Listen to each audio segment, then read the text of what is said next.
Amém? Olha só, lá no livro de 1 Coríntios, capítulo 12. 1 Coríntios, capítulo 12, versículo 28, nos diz assim, ó: a uns estabeleceu Deus na igreja, primeiramente apóstolos, em segundo lugar profetas, em terceiro lugar mestres, depois operadores de milagres, depois dons de curar, socorros, não sei como é que fala, socorros, né? Governos, variedades de línguas. Entretanto, procurai com zelo os melhores dons. Amém? Procurai com zelo os melhores dons. Agora a gente pula lá para o versículo 31. Sim, em algumas traduções da Bíblia, revista atualizada, por exemplo, está no versículo 31, no finalzinho dele. Na King James já está no versículo 1 do capítulo 13. Já viu isso? Né?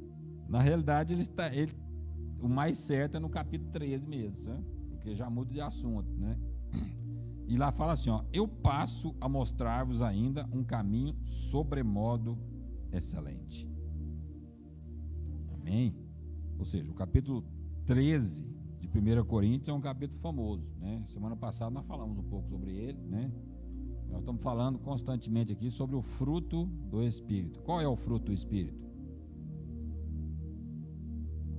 Qual que é o fruto do Espírito? Amor, né? E lá em 1 Coríntios 13 fala assim: o amor é paciente, o amor é bondoso, né? Então, ou seja, lá em Gálatas fala que o fruto do Espírito é amor, paz, alegria, paciência, bondade, né? E 1 Coríntios 13 fala que o amor é paciência, ele é bondade, ele é paz, certo? Então, o fruto do Espírito, ele é o amor. Por isso que fala o fruto. E esse amor já está implantado dentro de você, porque o Espírito Santo habita em você. E Deus é amor. E Deus está dentro de você. O Espírito Santo, que é o ser mais poderoso do universo, habita dentro de você. Amém? Assim, você que nasceu de novo. Então você precisa ter uma convicção de que você nasceu de novo. Você precisa ter uma convicção de que você nasceu de novo. Quando você tem essa convicção, o amor está dentro de você e ele vai frutificar. Amém? Mas aqui o apóstolo Paulo está falando sobre dons do Espírito Santo, no capítulo 12. A uns estabeleceu Deus na igreja, apóstolos, certo? O que é o apóstolo? São só aqueles 12 lá, antigamente? Tem muita gente que acredita, né? Que não, são só aqueles 12, né? Mas aí a conversa, ou seja, essa crença, ela já cai por terra quando você fala: e o apóstolo Paulo? Ele não era apóstolo? Cadê o 13, né? Tinha um outro lá que entrou no lugar do Judas, né? Que era o Matias. Em alguns pontos do livro de Atos, você percebe que Barnabé também era tido como um apóstolo. Ou seja, e você vê no livro de Atos, você percebe que vários outros irmãos também tinham o título de apóstolos. Não eram aqueles 12 iniciais, mas eram apóstolos. Então, quando Paulo fala aqui que Deus estabeleceu na igreja apóstolos, certo? É porque não foi só para aquela época. Os apóstolos continuam existindo hoje. Ele é um dom ministerial. Amém? Depois, profetas. Havia profetas no tempo de Atos. Você acha que os profetas foi só no Antigo Testamento? No livro de Atos fala de um profeta chamado Ágabo, certo? Que ele profetizou uma seca que teria, e aquela seca veio realmente, né? Ele pegou um cinto, né? Enrolou o cinto ao redor dele, falou: o homem que dono desse cinto aqui vai ser amarrado lá em Jerusalém, não sei o quê. Depois chegou o apóstolo Paulo: esse cinto é meu. Eu estou pronto não só a ser amarrado, mas a morrer pelo nome do Senhor. E ele estava na casa de Filipe, um dos sete diáconos. E Filipe, a Bíblia diz que ele tinha 3 filhas que profetizavam. Amém? Então, ou seja, os profetas, eles estão desde a antiguidade, desde o Antigo Testamento. Jesus foi o maior profeta que existiu, certo? João, o apóstolo João, também era profeta. Quem escreveu o Apocalipse, a revelação, foi João, né? E hoje nós temos os profetas. Amém? Isso aqui está falando sobre o ofício do apóstolo, o ofício do profeta. Em terceiro lugar, mestres. Quem são os mestres? São aqueles que ensinam. A gente tem um conceito até errado, né? O mestre é aquele muito erudito, né? Que precisa vestir gravata, né? Precisa colocar uma capa, igual aqueles caras lá do Supremo Tribunal, né? Uma capa nas costas, assim, entendeu? Eu sou o mestre. É assim? Vou dizer para você o seguinte: olha para mim aqui, ó, o que você acha de mim? Não é? Pareço aqueles caras do Supremo ali. Sabe que o meu principal dom é o dom de mestre. O que o mestre faz? O mestre, ele pega algo que é aparentemente complicado, às vezes difícil de entender, e ensina de uma forma simples. Para mim, esse é o papel do mestre. Amém? Então eu estou aqui ministrando a vocês, exercendo o dom que o Espírito Santo me deu. Agora, o que é interessante nesse texto aqui é que depois do mestre, parece que Paulo esqueceu do pastor e do evangelista. Quando você vai para Efésios capítulo 4, versículo 11, ele fala lá: apóstolos, profetas, mestres, pastores e evangelistas. 5, certo? Aqui ele pula o pastor, pula o evangelista e vai para operadores de milagres, dons de curar, socorros, governos, variedade de línguas. Entretanto, procurai com zelo os melhores dons. Ou seja, eu estava meditando isso aqui, o que foi que eu entendi esses dias, né? Que existe o ofício também de pastor, que eu também aqui tenho também o dom de pastor. Amém? Amém mesmo, meu irmão? Amém? É. Eu sou pastor dessa igreja também, entendeu? E agora você pastor como nunca fui antes, entendeu? Estou aprendendo, né? O mestre Espírito Santo está me ensinando, né?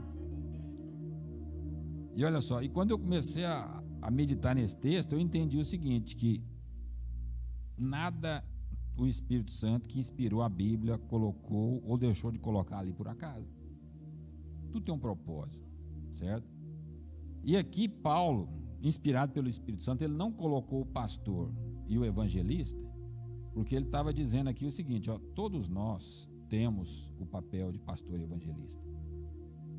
Às vezes não como, digamos assim, como o ofício, né? Como por exemplo, eu sou o pastor aqui da igreja, né? Mas ele colocou em você um dom pastoral. O que é esse dom pastoral? É um dom de cuidado. Ele colocou em você o dom do evangelista. O que é o dom do evangelista? É o dom para você alcançar as pessoas. Por isso, quando você vai lá para Mateus 28 e para Marcos 16, né? Tem a ordem de Jesus, a última coisa que ele falou, certo? Como por exemplo, você imagina o seguinte, uma pessoa muito próxima, certo? Uma pessoa que você muito ama, às vezes um pai, um avô, né? Está ali no leito de morte, certo? Ele sabe que é os últimos momentos dele, aí ele te chama, igual Isaac chamou seus filhos, né? A coisa mais importante que ele tem para dizer para os seus filhos, na vida ele vai dizer naquela hora. Você acredita nisso? Né? Se você tivesse essa oportunidade de dar o último recado para os seus filhos no final da sua vida, você não ia reservar o que você acha que é mais valioso, né? Pois é, Jesus, antes dele ser levado ao céu, ele deu o recado que eu entendo que foi o mais valioso. Ele falou para os seus discípulos assim, ó, para os seguidores dele, né? Ide por todo o mundo e pregai o evangelho a toda criatura e fazei discípulos de todas as nações. Se ele fez isso, no final Você acha que tem alguma importância? Ou ele deixou, não, isso aqui é que não tem importância, eu vou deixar para o final, né? Eu, inclusive, tenho uma mania esquisita, né? Eu, quando estou almoçando, né? Agora eu diminuí isso, né? Mas tinha esse negócio, né? Tô almoçando, comendo, aí tinha um trem muito gostoso ali, eu deixava do lado, assim, isso que eu vou comer no final. Vocês estão rindo porque vocês fazem também, né? Assim, às vezes eu gosto muito de palmito, né? Às vezes eu tinha aquele palmitão grandão, né? Eu ia pegar o palmito, esse aqui eu vou comer no final, né? Cereja do bolo, não é isso? Né? Mas assim, mas o que eu quero dizer aqui, né? Quero dizer o seguinte, que Jesus deixou esse ministério individual para cada uma das pessoas e de cuidar bem delas, certo? Não foi somente para o pastor principal da igreja, para aquele evangelista que prega e faz grandes cruzadas, né? Não, foi para cada um de nós. Amém? Você crê nisso? Eu acho que eu estou viajando aqui. Então, esses dons, e aí ele coloca aqui, operadores de milagres, dons de curar, socorro, governo, variedade de línguas, certo? Tudo isso aqui, e tem outros dons também, né, que faz parte de cada um de nós no exercício desse ganhar as pessoas e cuidar bem delas. Tá? Você pode orar pelas pessoas e as pessoas serão curadas. Entendeu? Não é você que cura, é o Espírito que está dentro de você que cura, o Espírito Santo. Entendeu? Você pode falar em línguas, todos nós podemos falar em línguas, né? E então isso, o que são esses dons? São ferramentas de Deus dadas de presente para cada um de nós. Amém? Às vezes, se você estiver pensando assim, pastor, mas eu não tenho nenhum dos dons aí, não me encaixo, né? Então eu vou dizer para você o seguinte, procurai com zelo os melhores dons. Começa a pedir para o Espírito Santo, Espírito Santo, eu quero o dom do Espírito Santo, quero os seus dons. Eu quero impor a mão sobre os enfermos e eles serão curados. Eu quero ser um profeta, eu quero ter palavra de conhecimento, eu quero ter palavra de sabedoria. Entendeu? A Bíblia diz para a gente procurar com zelo os melhores dons. Quais são os melhores dons? Você que sabe qual que é o melhor para você, entendeu?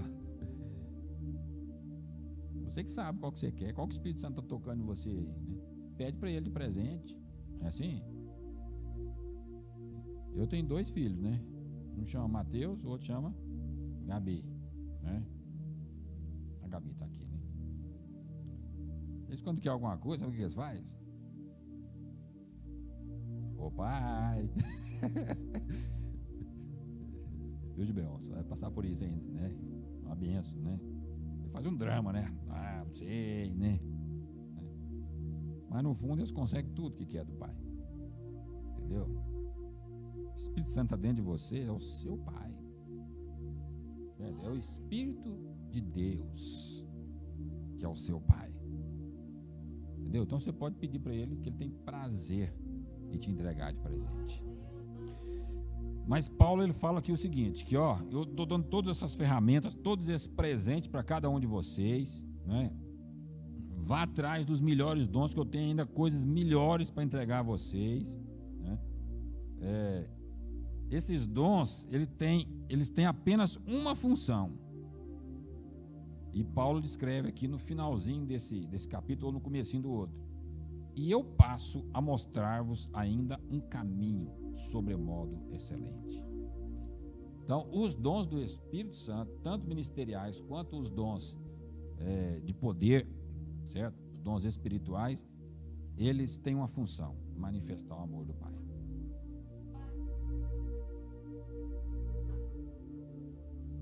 Por isso que nós, não foi, Gutierrez? Você lembra que nós tivemos aqui um período, nós tivemos aqui um período de treinamento sobre o seguinte, sobre como ouvir a voz, os dons proféticos, certo?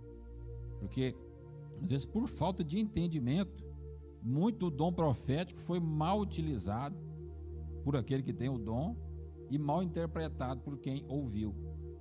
E aí ficou com aquele negócio assim, não, o profeta, né? Mas com a sabedoria de Deus, nós fizemos aqui, não foi? Algumas aulas, como é que você ouve uma palavra de conhecimento, uma palavra de sabedoria. Entendeu? Por quê? Porque o dom do Espírito Santo, ele tem a finalidade de manifestar o amor do Pai. Então, nós recebemos como presente e nós entregamos sempre entendendo que é o amor do Pai.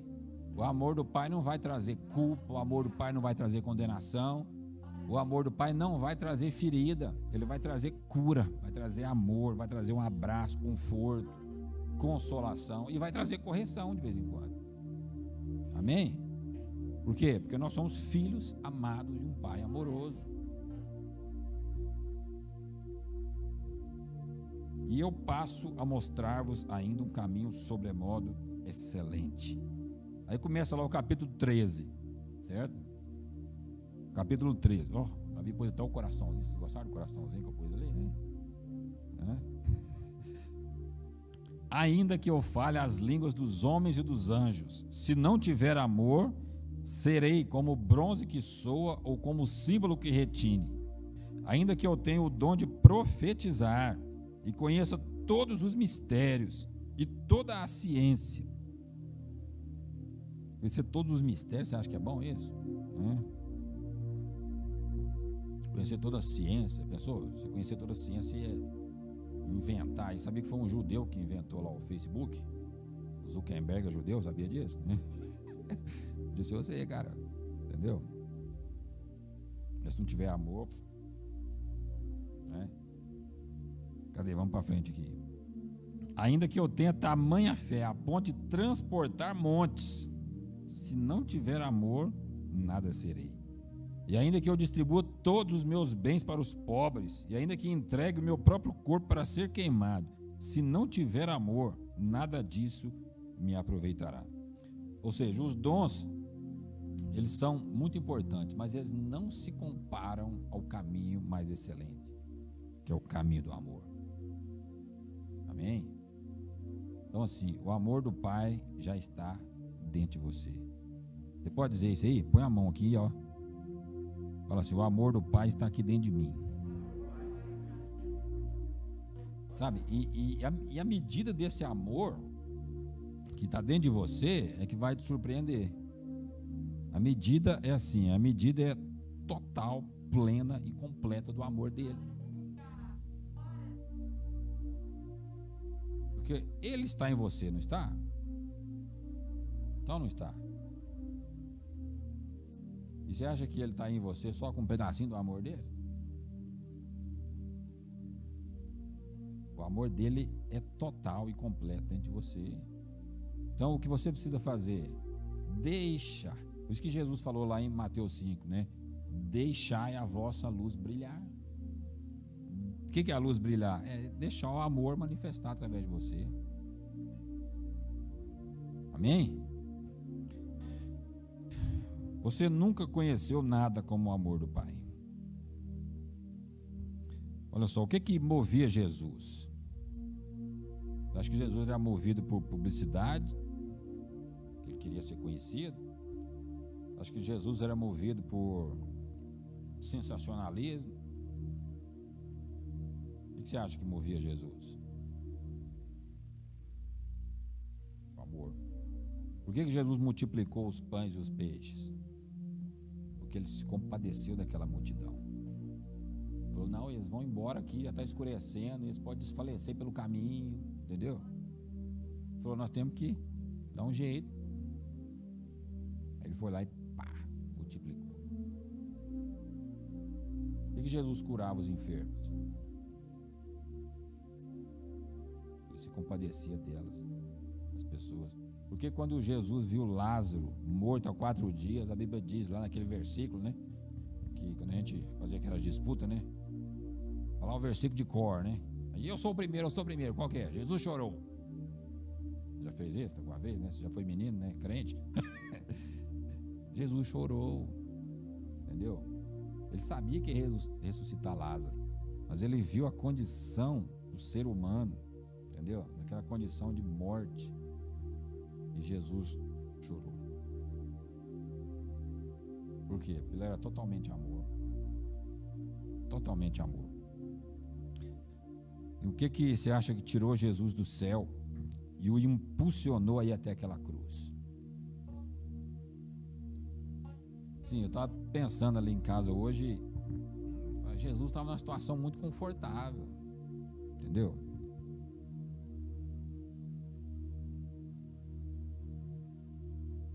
Ele estava numa situação muito confortável lá no céu. Então, o pai dele, tudo que ele precisa e precisava estava lá, entendeu? A Bíblia diz que lá no começo da criação, em Gênesis capítulo 1, está lá Jesus. No primeiro versículo da Bíblia, né? No princípio criou Deus.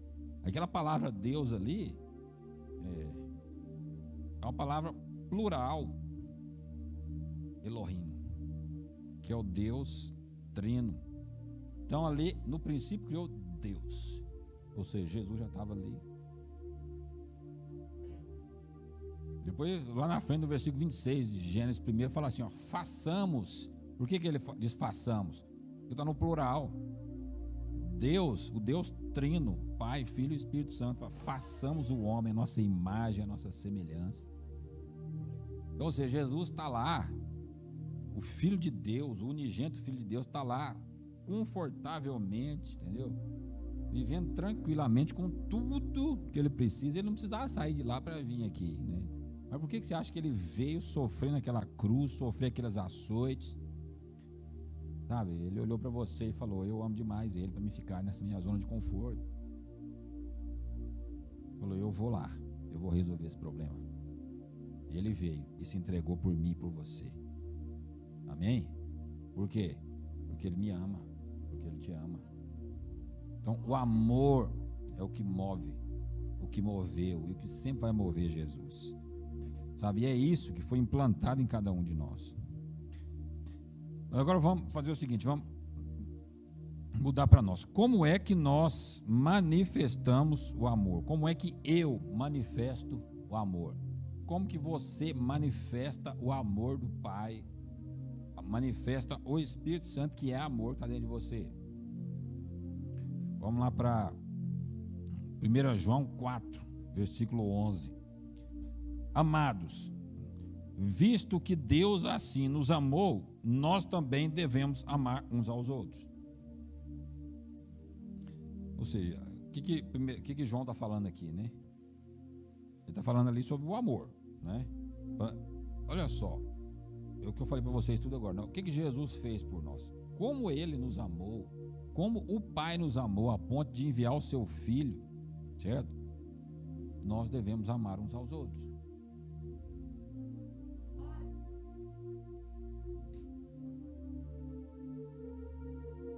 Perguntar para você o seguinte, você acha que é difícil amar as pessoas?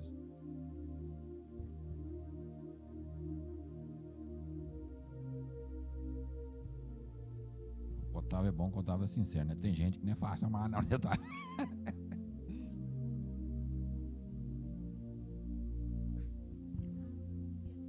Quando conhece o amor, quando a gente realmente entendeu, né? O quanto nós fomos amados. Por isso que eu acho tão interessante, né? Por isso eu gastei tanto tempo e vou gastar muito tempo ainda pregando sobre a graça de Deus, entendeu? Porque quando você prega a graça de Deus, você entende que você merecia o inferno, merecia a morte, mas pelo amor dele, entendeu? Você está usufruindo e você vai usufruir tudo que é dele. Nós estávamos estudando aqui quarta-feira, não foi, Gibeon? Sobre Apocalipse, né? A carta às 7 igrejas da Ásia, né? Não vamos entrar nisso, não vamos ficar aqui a noite inteira discutindo o assunto, né? Mas ali tem várias promessas. Mas uma das promessas é assim, ó: aquele que vencer, darei que se assente comigo no meu trono. Tá, Beco? Você vai chegar lá, vai sentar lá no colo do papai e vai ficar reinando com ele. Entendeu? Aliás, em Efésios capítulo 1 e capítulo 2, né? Ele fala que hoje nós já estamos reinando com ele. Então ele está dizendo o seguinte, que nós já somos vencedores. Capítulo 8 de Romanos, Paulo fala assim, ó: somos mais que vencedores por meio daquele que nos amou. Você vê, tudo tem um amor. Tudo tem um amor. Amém? Então olha só, João fala que se Deus nos amou, nós devemos amar uns aos outros. Jesus é o nosso maior exemplo. Olhamos para Ele e vemos como Ele amava. Assim nós também fazemos. Ou seja, aqui na terra, os últimos 3 anos e meio de Jesus, Ele se dedicou a fazer principalmente uma coisa. Que coisa foi essa?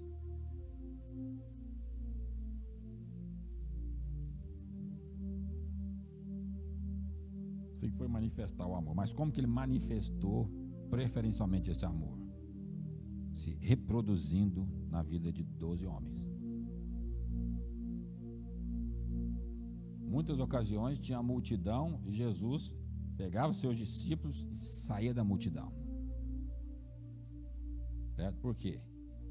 Porque ele entendia que quando ele reproduzisse aquele amor naqueles 12 homens, aqueles 12 homens iriam reproduzir aquele amor em outras pessoas, que iriam reproduzir em outras pessoas, e o amor seria multiplicado e a grande comissão seria possível ser alcançada. Ou seja, o amor estaria em toda a terra, em todas as pessoas, certo? Então assim, esses dias eu tenho analisado muito assim, que o Espírito Santo tem falado muito comigo sobre a questão de que o desejo dele é que a gente ganhe as pessoas para Jesus, a gente alcance as pessoas. Só que não adianta só alcançar, é um trabalho incompleto. Nós devemos alcançar as pessoas e nós precisamos cuidar muito bem delas. Amém? E o que Jesus fez foi exatamente isso. A não ser Judas Iscariotes, certo? Que ele já estava com o coração insincero, e já tinha a palavra profética também, né? Que ele seria traído por um deles, né? Mas lá em João 17 ele fala assim, ó, nenhum deles eu perdi. Nenhum deles. Ele estava contando com aqueles 11 que realmente eram os discípulos dele. Ele falou, não perdi nenhum deles. E ele cuidou de cada um daqueles 11 discípulos dele. Ele cuidou até do traidor. Cuidou, amou, entendeu? Abraçou. Até na hora que Judas veio para dar o beijo da traição, Jesus falou assim, ó, amigo, aqui vieste. Ele falando assim, amigo, porque até na traição estava ajudando Jesus a cumprir o seu propósito, que era ir na cruz. Amém? Então assim, Jesus era totalmente amor. E ele cuidava das pessoas. Ele cuidava dos seus discípulos. Amém? Então olha só aqui. Efésios capítulo 5, versículo 1 e 2. Portanto, sejam imitadores de Deus, como filhos amados, e vivam em amor, como também Cristo nos amou e se entregou por nós, como oferta e sacrifício de aroma agradável a Deus. Imitadores de Deus, certo? Então olha só, nós somos filhos amados. Como é que nós imitamos a Deus? Aqui o texto fala, né? Vivam em amor, como Cristo amou e se entregou por nós. Ou seja, o que esse texto está dizendo, né? Sim, se Cristo amou vocês e se entregou por vocês, vocês precisam amar as pessoas e se entregar pelas pessoas. Só que Jesus se entregou na cruz, ele não está dizendo para você se entregar na cruz hoje, né? Ele está dizendo para você o seguinte, ó, se entrega, pelo menos saia da zona de conforto e comece a olhar para as pessoas com os olhos de amor. Amém? Vamos ver aqui. Nós manifestamos o amor de Jesus quando fazemos a vontade dele. Devemos ser imitadores dele no amor. Jesus se entregou por nós na cruz. Hoje a vontade dele é que nos entreguemos como sacrifício vivo por amor. Vou explicar isso direito aqui, você não precisa ficar muito assustado, não, né? Você fala de sacrifício, né? Opa, todo mundo já fica assim, né? O Max mesmo quase foi embora, ele tá na porta já, né, Max? Portanto, irmãos, Romanos 12, versículo 1. Rogo, Paulo falando, né, pelas misericórdias de Deus, que se ofereçam em sacrifício vivo, santo e agradável a Deus. Este é o culto racional de vocês. Esse sacrifício vivo refere-se a viver a vida de Jesus aqui na terra. Viver a vida de Jesus aqui na terra. Como é viver a vida de Jesus? Eu falei até agora o quê? Que Jesus viveu manifestando o amor. Jesus viveu manifestando o amor e multiplicando esse amor em pessoas. Amém? Então, como é que eu vivo o amor de Jesus? Deixa eu achar aqui onde é que eu estou aqui, né? Eu manifesto o amor fazendo o que ele ordenou, completando a obra que é dele. Olha só, Jesus completou a sua obra, certo? E cada um de nós hoje precisamos completar a parte que nos cabe nessa obra. Assim, nós não fazemos obra nenhuma para sermos aceitos pelo Senhor. Isso é a graça. Ou seja, Jesus fez tudo que ele precisava fazer e colocou diante de nós e falou assim, ó, creia e você recebe. Mas ele deixou um único mandamento na graça. Não foi? Aliás, foram 2 mandamentos, né? É um mandamento só, né? Mas que envolve 2 coisas. Tem que ter uma atitude anterior chamada fé. Creia no Filho. Porque se você não crê no Filho, você não entra nem na graça. Aí não tem nem como você dizer se tem ou não tem mandamento. Certo? Então, para você entrar na graça, abrir a porta da graça e entrar lá e usufruir de tudo que Jesus fez, você precisa crer em Jesus. Amém? E a obra dele foi completa para te salvar, para te restaurar. Mas aí Jesus deixou um mandamento, certo? Deixa eu ver se ele está aqui. Acho que tem para frente aqui, né?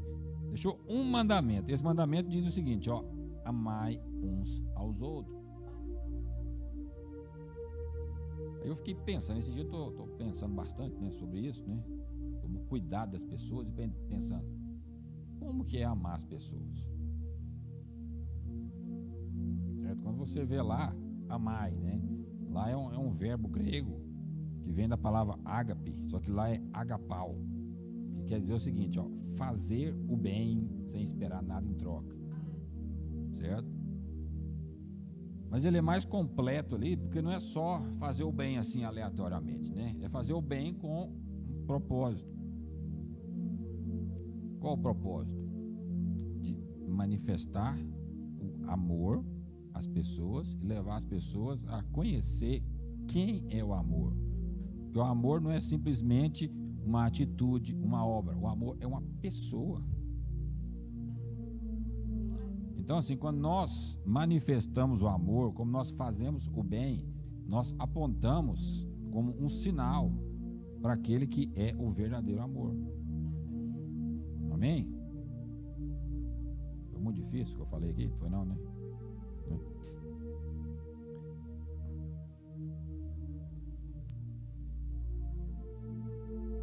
Então, o mandamento é crer no Filho e amar as pessoas.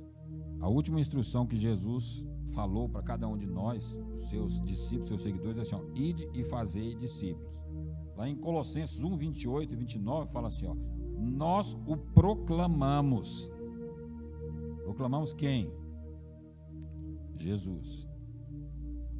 Advertindo e ensinando a cada um com toda a sabedoria, para que apresentemos todo homem perfeito em Cristo. Para isso, eu me esforço, lutando conforme a sua força, que atua poderosamente em mim. Então, quando Paulo fala lá do sacrifício vivo, ele está dizendo aqui que ele proclama, ou seja, ele prega o evangelho. O entendimento de Paulo de fazer o bem ele está inicialmente, preponderantemente, voltado para pregar o evangelho e cuidar das pessoas. Certo? Nós o proclamamos advertindo, certo? Esse advertindo é assim, é corrigindo a rota e ensinando a cada um com toda a sabedoria. Para quê? Para que apresentemos todo homem, homem aqui é o ser humano, homem e mulher, né?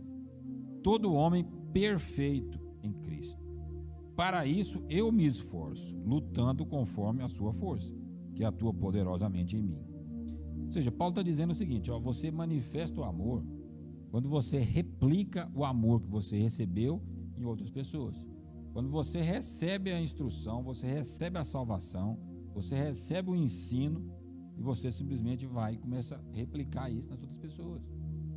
Ele fala, amai uns aos outros. Fazer discípulos é ensinar as pessoas a serem como Jesus. Andar em amor, simples, né? Por todo o Novo Testamento nós podemos ver claramente que o ensino era repassado na igreja. Como que o ensino era repassado na igreja no Novo Testamento? Nos lares.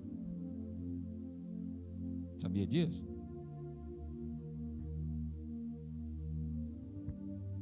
Que o ensino ele era principalmente repassado para as pessoas dentro de casa. Uma vez Paulo estava pregando numa casa lá, né? E aí, de repente, um menino lá dormiu, que pregou demais da conta, mas muito, né? Pregação comprida. Pensa numa pregação comprida, né? Era mais de meia-noite, Paulo não parava de pregar, entendeu? Tá igual eu, né? prega, e o cara, puf, caiu lá de cima, né? Ele chegou lá em cima, tava morto, né? Lá embaixo, né? Caiu lá de cima para baixo, né? Mas aí Paulo orou com ele, olhou para ele ali, entendeu? Não lembro o que ele fez, se abraçou, né? Eu sei que o menino tá vivo, vamos continuar, entendeu? Aí todo mundo tinha acordado mesmo, né? Aí continuou lá. O que Paulo tava fazendo? Ensinando, amando, entendeu? Advertindo, proclamando o evangelho. Fazer discípulos não é um dom, é a maneira de manifestar o amor do Pai. Sabe, eu estou pregando para vocês aqui algo que eu tinha um pouco de resistência, né? Eu tinha um pouco de resistência, mas o Espírito Santo quebrou isso em mim. E Ele tem me mostrado e provado dentro da palavra que o Gibeon ontem mostrou aqui, Paulo falando ali, né, que eu sofri naufrágio, o que mais? Açoites, eu fui apedrejado, né? Aí quando você vê tudo aquilo, né, você fala, por que Paulo fez aquilo, né? Por amor às pessoas. O que ele estava fazendo? Ele estava indo lá, pregando o evangelho, separava as pessoas e começava a ensinar, discipular. É isso que ele fazia. Por isso que ele era tão perseguido. Por amor ao Senhor. É por Senhor, mas como que ele fazia para manifestar o amor ao Senhor? Fazia exatamente o mesmo que Jesus fazia. Sabe, eu sempre li essas coisas e nunca entendi bem, sabe? Mas agora quando eu li lá, eu comecei a entender perfeitamente que é isso que Jesus estava fazendo, né? Eu sei que assim, na cabeça da gente, a gente pensa, o que é isso? Mas isso é muito difícil, né? Não é difícil, né? Esse é o único mandamento da graça, amar uns aos outros, manifestar o amor de Jesus em cada pessoa e cuidar bem dela. Sabe, são pessoas chegar aqui nessa igreja e ela diz, eu quero Jesus. Alguém tem que abraçar essa pessoa e cuidar dela. Entendeu? Eu fiquei pensando, mas tem que ser o pastor, né? Todo mundo pensa isso, né? Tem que ser o pastor. Eu não sei se eu pus aqui.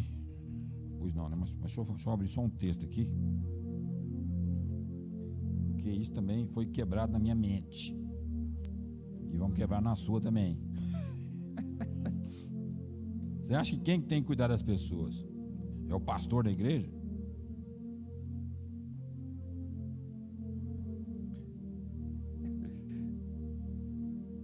assim, o pastor como o ofício, lembra que eu expliquei para vocês, né? Que todos nós temos um pouco do dom pastoral, que é o dom do cuidado.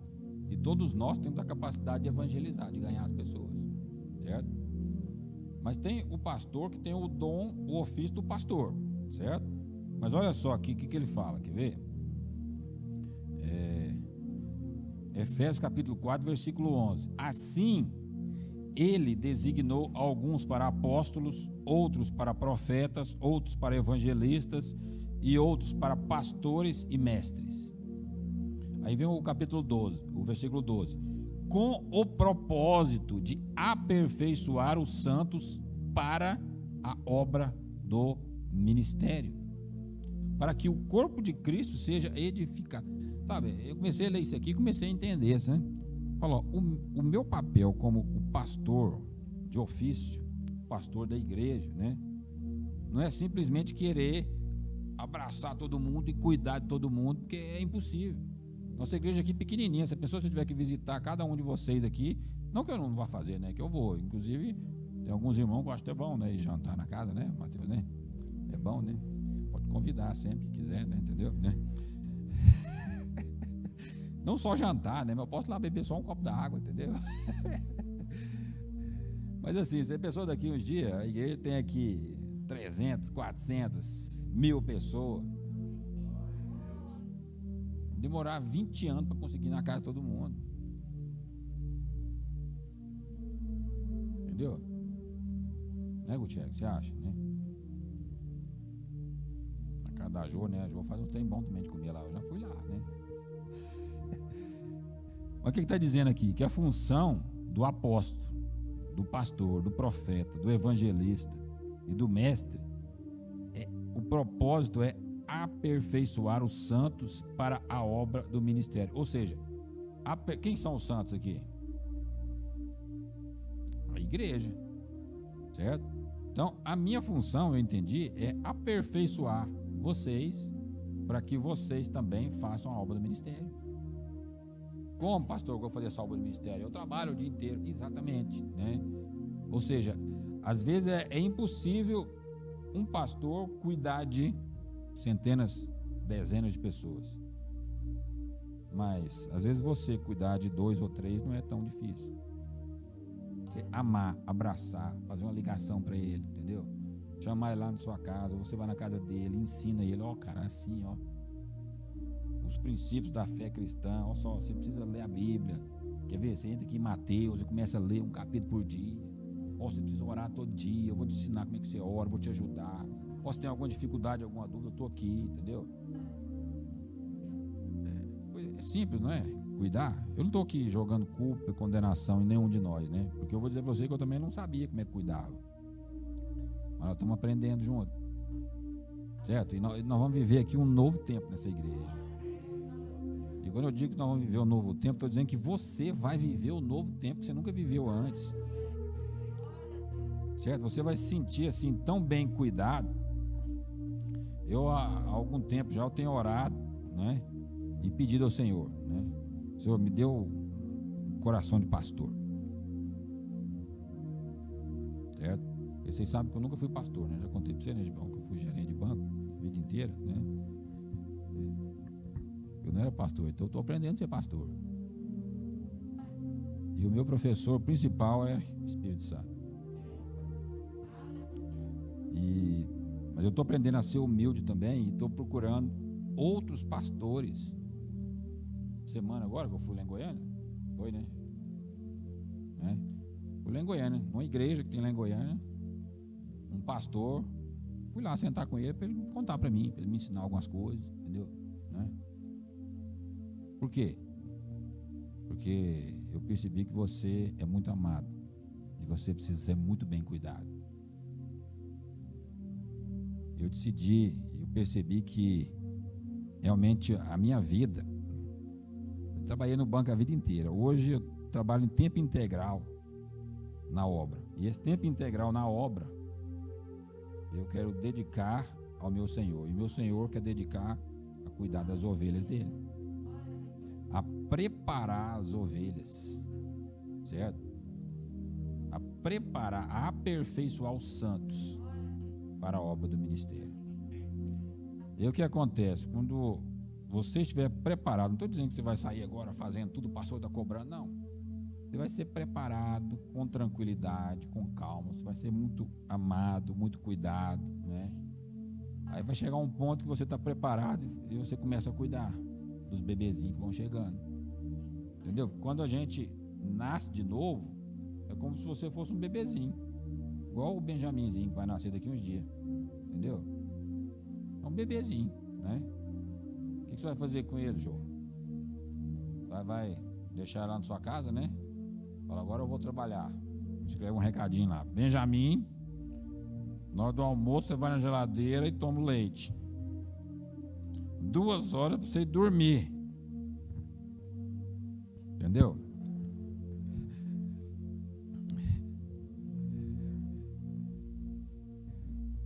Absurdo, né? Não dá pra aprender, João, não tem?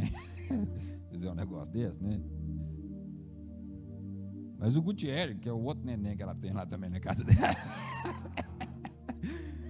o Gutierrez já cresceu mais. Ela deixa um recadinho lá, Gu, né? O almoço tá na geladeira, põe no micro-ondas, esquenta, ele vai lá e esquenta, entendeu? Por quê? Porque o Gutierrez já cresceu, já sabe essas coisas, entendeu? Né? O que eu estou dizendo, né? Eu estou dizendo o seguinte, que espiritualmente, quando a pessoa nasce de novo, ela é uma criancinha, espiritualmente, e ela vai crescendo. E para ela ir crescendo, né, nós também não podemos ser irresponsáveis, como a Jo não vai ser responsável com o neném dela. E nós temos que cuidar os primeiros passos. Nós temos que dar ali um leitinho. O que é o leitinho? É os princípios básicos da palavra. Paulo orienta isso aqui muito bem, não é? Eu vou dizer para você que isso não é peso, isso vai ser uma alegria, um privilégio para cada um de nós, né? Eu sei que tem várias igrejas, eu trabalhei com algumas formas assim de igreja. Nunca eu trabalhei, não tinha pressão, mas eu sei que muitos aí que é muita pressão assim em cima das pessoas, entendeu?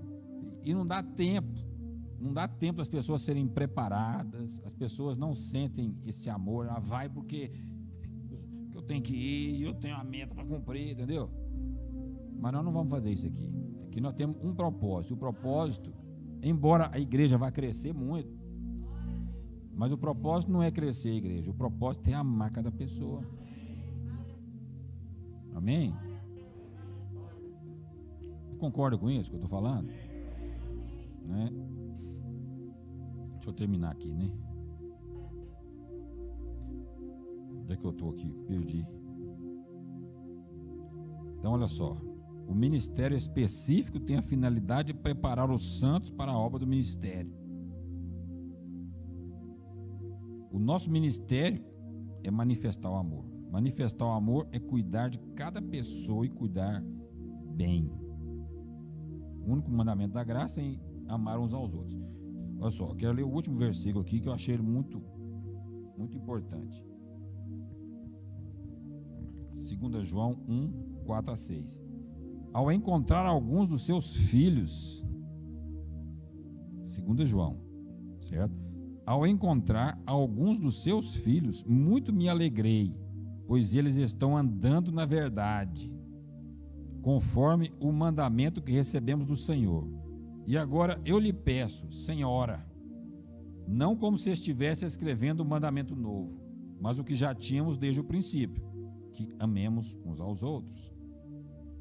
Você vê que João está falando aqui, ó, pois eles estão andando na verdade, conforme o mandamento que recebemos do Pai. Você percebe que ele vê aqui que a manifestação do amor produziu o resultado? Ele está falando do mandamento. Qual que é o mandamento? Amar uns aos outros, certo? E quando ele fala desse mandamento, ele está dizendo assim, ó, eu já verifiquei que os seus filhos estão andando na verdade. Eu muito me alegrei, porque você está cumprindo o mandamento, certo? Então, a prova de que está amando uns aos outros é que os filhos estão andando na verdade, certo? Eu não entrei muito para pesquisar o que é essa senhora aqui, mas eu acredito que a senhora é a igreja. Ele está falando da igreja. E os filhos somos nós da igreja. Amém? Então, assim, andar na verdade. Andar na verdade são pessoas que foram bem orientadas na verdade da palavra. Pessoas que estão bem firmadas na verdade da palavra. Isso, João está falando que é manifestar o amor. Certo? E agora eu lhe peço, Senhora, não como se estivesse escrevendo um mandamento novo, mas o que já tínhamos desde o princípio, que amemos uns aos outros. E este é o amor, que andemos em obediência aos seus mandamentos. Você, Mateus, fazendo isso aí? Você, Berg?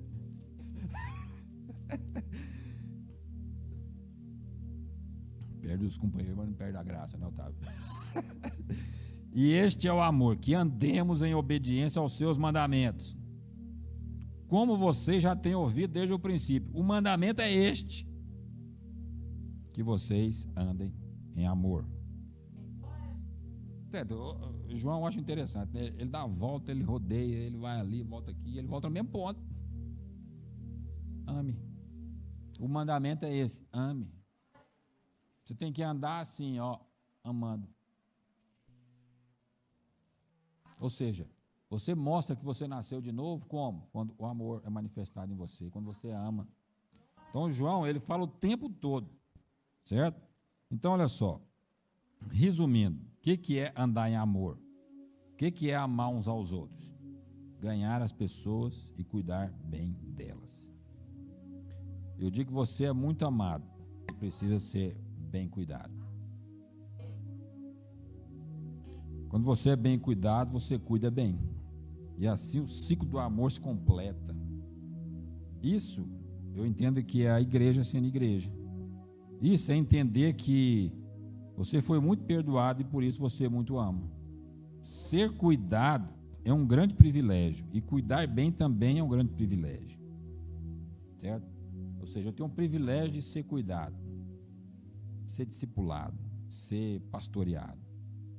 E eu também tenho o grande privilégio de poder cuidar, de poder pastorear, de poder discipular. Amém? Eu quero realmente que você entenda isso, né? E entenda assim e peça ao Senhor, Senhor, eu quero ter o privilégio de poder cuidar. E como eu li no primeiro capítulo aqui, no primeiro versículo, Deus estabeleceu alguns apóstolos, profetas e mestres. Aí depois lá ele não falou do pastor nem do evangelista. Por quê? Porque ele está descobrindo em mim e em você, o pastor e o evangelista. Eu quero que você comece a orar a partir de hoje, né? Fala, Senhor, eu te agradeço e te peço que o Senhor prepare alguém para cuidar bem de mim. E depois, Senhor, eu peço que o Senhor me dê um coração de um pastor que possa cuidar bem das pessoas. Sabe, o coração que Jesus falou assim, ó, eu sou o bom pastor. Amém? Amém. Quem é esse bom pastor? Jesus. E o Espírito de Jesus está aqui, ó. Então o bom pastor está dentro de você. O bom pastor está dentro de mim. Então ele te escolheu, ele me escolheu e me deu o privilégio, e te deu o privilégio de amar as pessoas.